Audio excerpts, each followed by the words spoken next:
Hello, আমি স্মৃতি। লেখকের ডায়েরি ইউটিউব চ্যানেলের পক্ষ থেকে আপনাদের সবাইকে জানাচ্ছি স্বাগতম। আজকে যে গল্পটি আমি পাঠ করে আপনাদের শোনাবো তা হলো বঙ্কিমচন্দ্র চট্টোপাধ্যায়ের বিড়াল গল্প। আশা করছি আপনাদের এই গল্পটা অনেক বেশি ভালো লাগবে, তাই কথা না বাড়িয়ে শুরু করা যাক আজকের গল্প।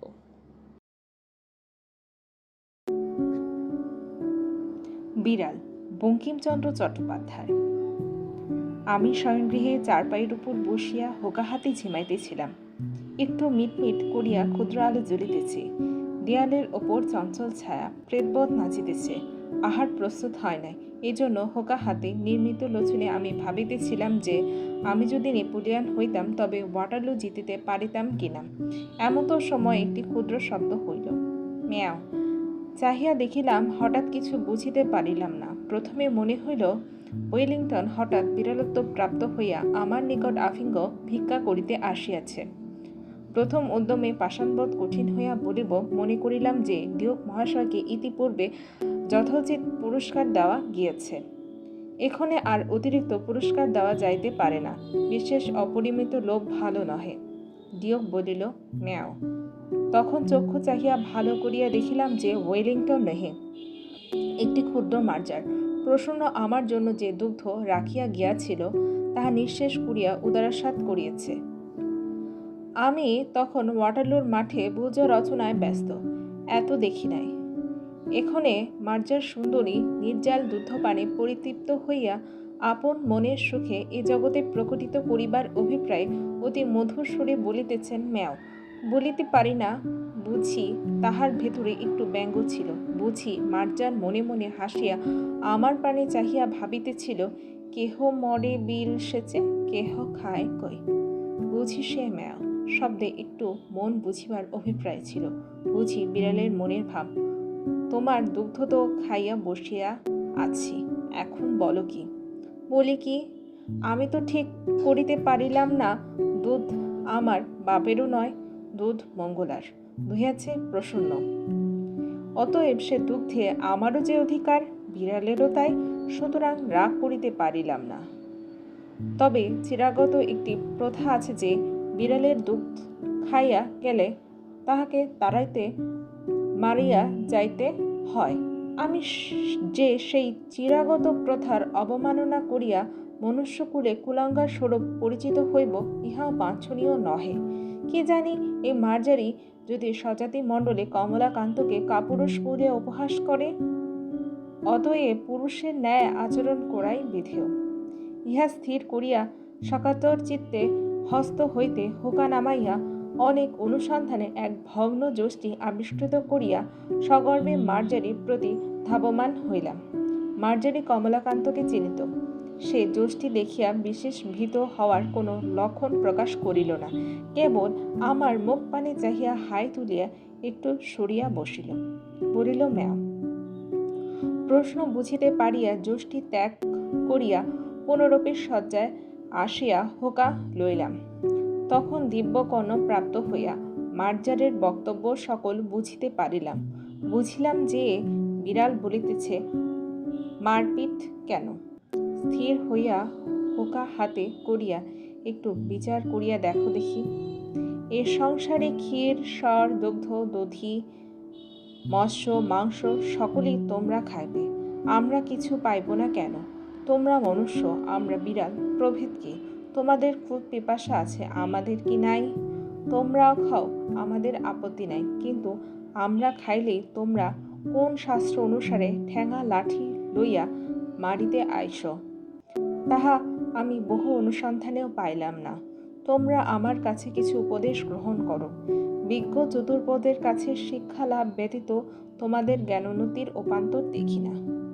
তোমাদের বিদ্যালয় সকল দেখিয়া আমার বোধ হয় তোমরা এতদিনে এই কথাটি বুঝিতে পারিয়াছ। দেখো, শয্যাশায়ী মনুষ্য ধর্ম কি? পরোপকারী পরম ধর্ম। এই দুটুকু পান করিয়া আমার পরম উপকার হইয়াছে।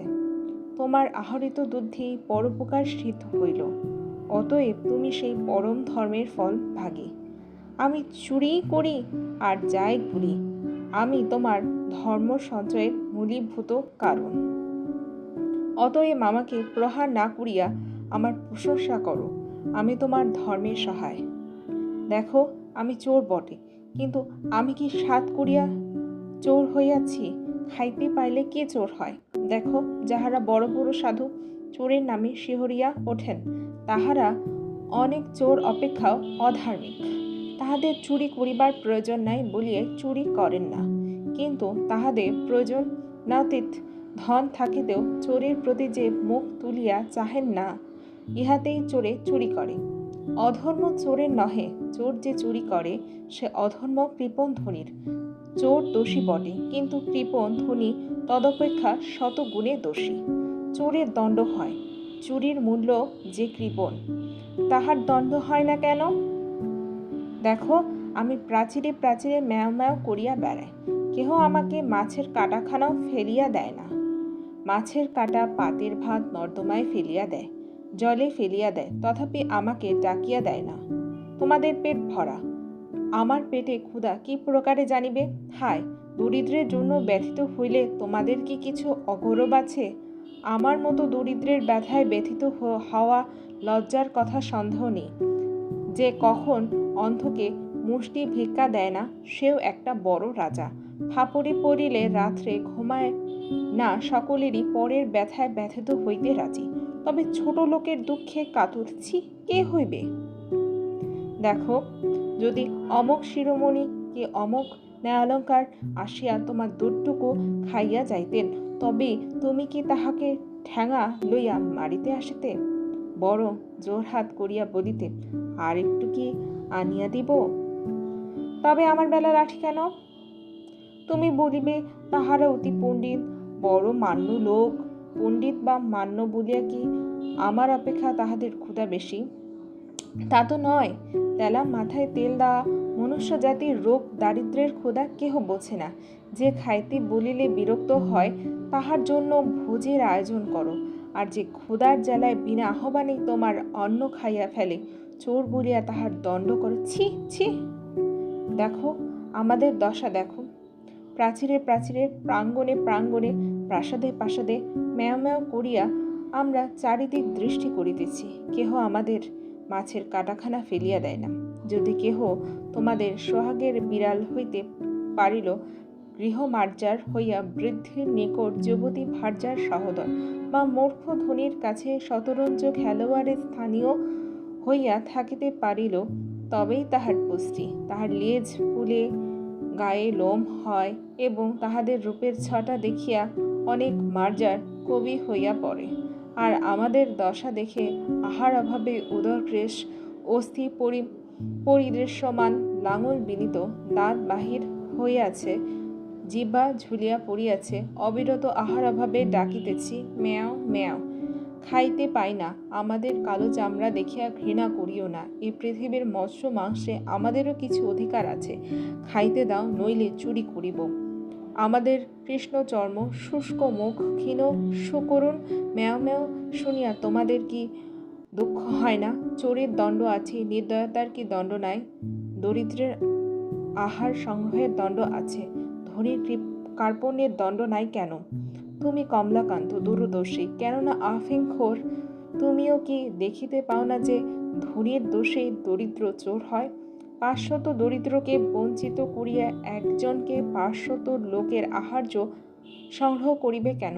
যদি করিল, তবে সে আহার খাইয়া যাহা বাহিয়া পড়ে, তাহা দরিদ্রকে দিবে না কেন? যদি না দেয়, তবে দরিদ্র অবশ্য তাহার নিকট হইতে চুরি করিবে। কেননা অনাহারে মরিয়া যাইবার জন্য এই পৃথিবীতে কেহ আইসে নাই। আমি আর সহ্য করিতে না পারিয়া বলিলাম, থামো থামো মার্জার পণ্ডিত, তোমার কথাগুলো ভারী সোশ্যালিস্টিক। সমাজ বিশৃঙ্খলার মন। যদি যাহার যত ক্ষমতা সে তত ধর্ম সঞ্চয় করিতে না পায়, অথবা সঞ্চয় করিয়া চোরের জ্বালায় নির্বিঘ্নে ভোগ করিতে না পায়, তবে কেহ আর ধন সঞ্চয়ে যত্ন করিবে না, তাহাতে সমাজের ধন বৃদ্ধি হইবে না। মার্জার বলিল, না হইলে তো আমার কি? সমাজের ধন বৃদ্ধি হলো ধনীর ধন বৃদ্ধি, ধনীর ধন বৃদ্ধি না হইলে দরিদ্রের কি ক্ষতি? আমি বুঝিয়া বলিলাম যে সামাজিক ধন বৃদ্ধি ব্যতীত সমাজের উন্নতি নাই। বিড়াল রাগ করিয়া বলিল যে, আমি যদি খাইতে না পাইলাম তবে সমাজের উন্নতি লইয়া কি করিব? বিড়ালকে বোঝানো দায় হইল যে বিচারক বা নৈয়িক কোশমিন কালে কেহ তাহাকে কিছু বুঝাইতে পারে না। এ মার্জার সুবিচারক এবং সুতার্কিকও বটে, সুতরাং না বুঝিবার পক্ষে ইহার অধিকার আছে। অতএব ইহার উপর রাগ না করিয়া বলিলাম, সমাজের উন্নতিতে দরিদ্রের প্রয়োজন না থাকিলে না থাকিতে পারে, কিন্তু ধনীদের বিশেষ প্রয়োজন, অতএব চোরের দণ্ডবিধান কর্তব্য।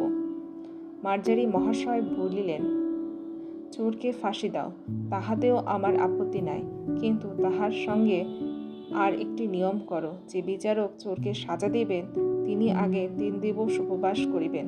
তাহাতে যদি তাহার চুরি করিয়া খাইতে ইচ্ছা না করে তবে তিনি স্বচ্ছন্দে চোরকে ফাঁসি দেবেন। তুমি আমাকে মারিতে লাঠি তুলেছিলে, আমি অদ্য হইতে 3 দিবস উপবাস করিয়া দেখো। তুমি যদি ইতিমধ্যে নসিরাম বাবুর ভাণ্ডার ঘরে ধরা না পড়ো তবে আমাকে ঠ্যাঙায়া মারিও, আমি আপত্তি করিব না। বিজ্ঞ লোকের মত এই যে, যখন বিচারে পরাস্ত হইবে তখন গম্ভীরভাবে উপদেশ প্রদান করিবে। আমি সেই প্রথা অনুসারে মার্জারকে বলিলাম যে, এ সকল অতি নীতি বিরুদ্ধ কথা, ইহা আন্দোলনেও পাপ আছে। তুমি এ সকল দুশ্চিন্তা পরিত্যাগ করিয়া ধর্মাচরণে মন দাও।